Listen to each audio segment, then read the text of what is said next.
এই মুহূর্তে বঙ্গভবনের সামনে আছেন সহকর্মী কাউসারা চৌধুরী কুমু। সরাসরি যাব তার কাছে। কুমু, আমরা জানতে পেরেছি ইতিমধ্যে নির্বাচন কমিশন থেকে প্রধান নির্বাচন কমিশনার এবং অন্যান্য 4 কমিশনার সাথে নির্বাচন কমিশন সচিব ইতিমধ্যে বঙ্গভবনের উদ্দেশ্যে রওনা দিয়েছেন এবং 12:30টার সময় রাষ্ট্রপতির সাথে সৌজন্য সাক্ষাৎ চলবে এখানে।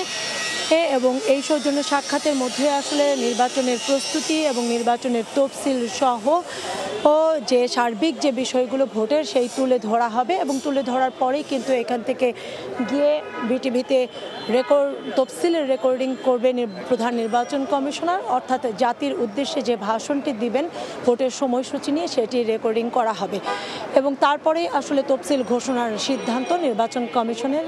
আর এই তফসিলের মধ্যে যা থাকবে মূলত ভোটের তারিখ এবং প্রার্থীর মনোনয়নপত্র জমা দেয়া এবং সংগ্রহ, জমা দেয়া, প্রার্থীর মনোনয়নপত্র প্রত্যাহার, প্রতীক বরাদ্দ, সার্বিক বিষয়গুলোই আসলে সময়সূচিগুলো উল্লেখ থাকবে এই তফসিলের মধ্যে এবং ভোটের সার্বিক বিষয়গুলো আসলে তুলে ধরা হবে তফসিলের মধ্যে। এই বিষয়গুলো জানাতেই মূলত রাষ্ট্রপতির সাথে এখানে সৌজন্য সাক্ষাৎ করতে এসেছে। এবং যেহেতু নির্বাচন কমিশন এখানে তাদের নির্ধারিত কয়েকটি তারিখ এখানে নিয়ে আসে এবং এই তারিখগুলো নিয়েই মূলত আলোচনা হয়।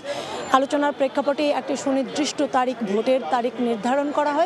আর এবার যেহেতু একই দিনে জাতীয় নির্বাচন এবং গণভোট অনুষ্ঠিত হচ্ছে, সেক্ষেত্রে শুধু গণভোটের মাত্র দিন সময়টুকু উল্লেখ থাকবে সেই তফসিলে, মানে গণভোটের দিনটি।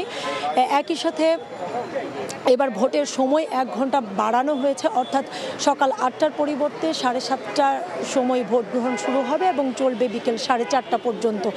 নতুন নতুন আইনের সংযোজন হয়েছে যাতে করে নির্বাচন কমিশন প্রশ্নের ঊর্ধ্বে উঠতে পারে এবং ভোট যাতে সুষ্ঠু সুন্দরভাবে অনুষ্ঠান হতে পারে, তো ভোটের পরিবেশ নিশ্চিত করতে পারে, সেটি মূলত বিষয়। যেহেতু তারা রওনা দিয়েছেন, কিছুক্ষণের মধ্যে হয়তো বঙ্গভবনে পৌঁছে যাবে প্রধান নির্বাচন কমিশনার সহ তার নেতৃত্বাধীন যে কমিশন। এই ছিল এখানকার এই মুহূর্তের সবশেষ তথ্য। বঙ্গভবনের সামনে থেকে সহকর্মী কাউসারা চৌধুরী কুমু।